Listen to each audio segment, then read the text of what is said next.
What if I told you your anxiety does not mean something is wrong with you? It doesn't mean your mind is weak.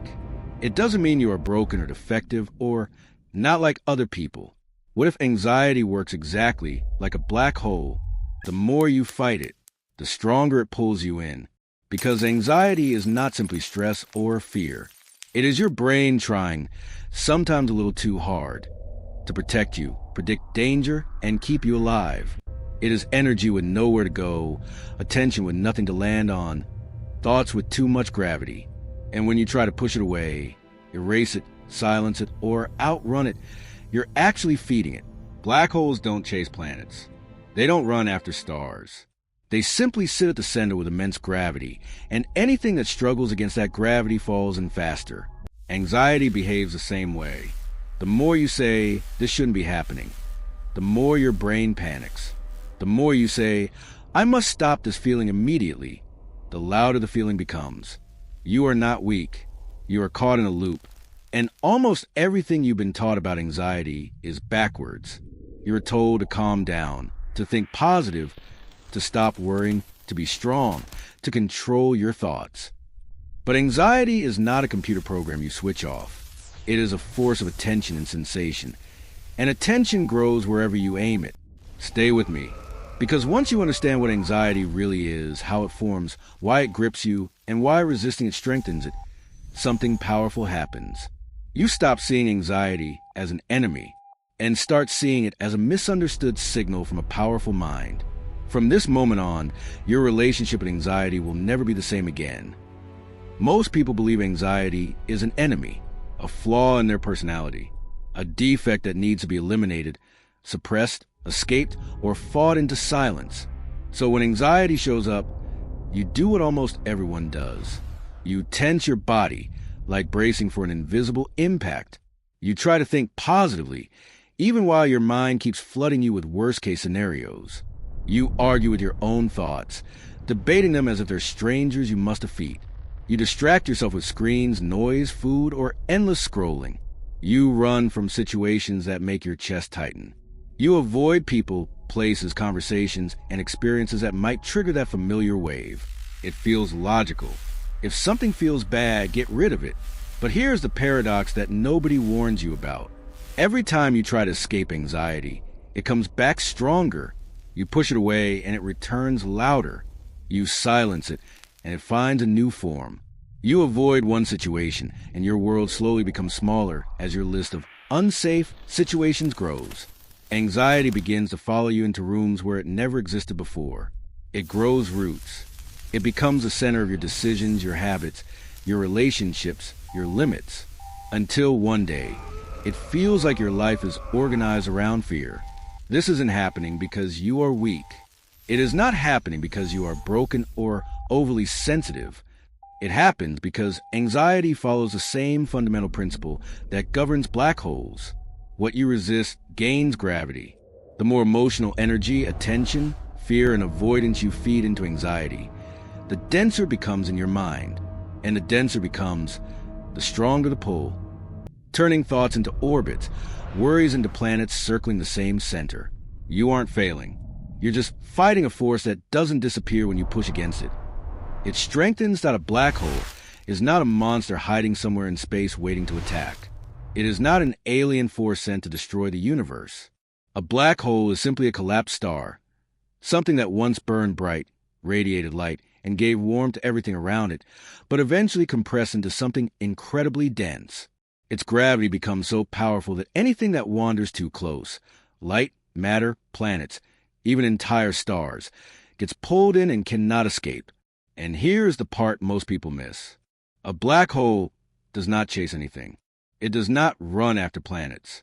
It does not hunt stars down. It does not stretch its arms through space trying to grab objects.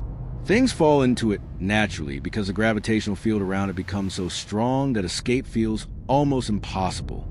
The more mass a black hole gathers, the stronger its gravity becomes. And the stronger its gravity becomes, the more mass it attracts. It is a self-feeding loop, a cycle that keeps reinforcing itself again and again. Now look at anxiety through this lens. Anxiety is not a monster either. It is not something that arrived from nowhere just to ruin your life. Anxiety is usually a collapsed emotional star. Stress, expectations, fears, memories, pressure all compress over time. It becomes dense inside your mind. Thoughts that wander too close get pulled in. Worries, what are scenarios, past mistakes, future fears, they all start spiraling inward. And just like a black hole, anxiety does not chase you. It doesn't have legs. It doesn't run. It doesn't actively hunt you. What strengthens anxiety is the gravity you give it. Your attention, your fear, your resistance. The more you feed it with struggle, avoidance, and panic, the stronger it grows. The stronger it grows, the more thoughts it pulls into its center. That same feedback loop, the one that makes black holes expand, is exactly how anxiety expands inside the human mind. Anxiety in the mind behaves like a powerful gravity field. It pulls your attention toward one central fear, a core question that sits in the middle of your thoughts like a dense star. What if something goes wrong? What if I embarrass myself? What if I lose everything? What if I get sick? What if they judge me? What if I'm not enough? Around that single fear, thoughts begin to orbit like planets circling the sun. They spin faster and faster. You try to escape them, to push them away, to argue with them, or outrun them. But just like fighting real gravity, the struggle only pulls you in deeper. The more attention you give anxiety, the stronger its gravity becomes. So you start Googling symptoms. You avoid people who make you feel exposed. You replay old conversations again and again. You imagine the worst-case scenarios in vivid detail. You check your phone, seeking reassurance or distraction. You leave situations that scare you before they even begin. Each of these reactions feels like relief for a moment, but every escape adds more mass to anxiety. Every avoidance quietly strengthens the gravitational pull. Soon the orbit tightens. Your choices shrink. Your world becomes smaller, not because you are weak, but because attention is fuel and you have been feeding it without realizing it. The anxiety grows not from defect, but from reinforcement. Your mind learns that fear gets priority. It learns that worry deserves energy and repetition. Gradually, your life begins to revolve around what you fear instead of what you value. You find yourself planning, speaking, deciding, and even breathing in response to anxiety's gravity. And none of this means something is wrong with you. It means your mind is doing exactly what minds do. It strengthens whatever you feed with attention. Think of the last time you felt anxiety. Maybe your heart was beating so fast it felt like it was trying to escape your chest. Maybe your breathing became shallow, like your body forgot how to inhale fully. Maybe your thoughts began to spiral, one worry triggering another, then another, until there felt like there was no exit. In that moment, you probably said to yourself, "Stop, calm down. This is bad. Make it go away." Your brain heard one loud, simple message. Anxiety is dangerous, and the brain's job is survival. So it did exactly what it's designed to do. It increased adrenaline. It sharpened your senses. It raised your alertness. It told your muscles to tense, your heart to pump harder, your mind to scan for threat. Your entire body began preparing to fight an enemy, but that enemy was inside your own mind. So the more you resisted the feeling, the more powerful it became. You tried to push it down, and it pushed back harder. You tried to silence the thoughts, and they grew louder. You tried to outrun the sensation, and it chased you into every room, every plan, every quiet moment. Just like an object trying to escape the gravity of a black hole ends up being pulled in faster. Your resistance increased anxiety's pull. The message, "this must go away," acted like fuel. Your nervous system learned that anxiety equals danger, and danger must be amplified. Resistance strengthens it. Avoidance feeds it. Fear multiplies it. Not because you are broken, but because your brain is beautifully efficient. It assumed anxiety was a threat, so it treated it like one. And the harder you fought, the deeper you fell into the gravity field you were trying to escape. Scientists don't fight gravity. They don't try to punch black holes. They don't scream at space to stop bending the stars or light. They don't try to argue with the laws of physics. And they don't wish away the enormous forces that surround them. Instead, they do something very different. They observe. They get curious. They measure. They watch what happens without judgment. They study the movement of planets, the bending of light, the pull of massive objects, and the invisible forces that shape the universe. They track where the pull is strongest, how fast it pulls, and why it pulls. They calculate the patterns. They respect it. They don't treat it as an enemy, something to battle or destroy. They understand it. And here lies a counterintuitive truth, a truth that applies not just to the universe, but to the human mind. Anxiety collapses not when you fight it, not when you resist it, push it away, or try to escape it. Anxiety does not retreat in the face of struggle. It strengthens. The moment you stop resisting it and start observing it, something remarkable begins to happen. You step out of its orbit. You stop fueling it with struggle and panic. You notice the sensations in your body, the racing thoughts in your mind, the pull of fear. You watch it rise, peak, and fall. You acknowledge it without judgment. Like scientists observing a black hole, you become the observer of the force instead of the opponent. And when you do this, the pull begins to weaken. The loop begins to break. The gravity of anxiety, the very thing that seemed impossible to escape, begins to lose its hold. You are no longer fighting. You are simply understanding. You are watching. You are learning. And in that space, freedom begins. Here is a simple practice to try the next time anxiety appears. This is not about magically erasing anxiety. It is not about becoming emotionless. It is not about becoming fearless. Instead, it is about learning how to step outside the gravity of it, to observe without being consumed, and to move with it rather than against it. Step 1, notice. The first step is simple. Notice the presence of anxiety. Say internally, anxiety is present.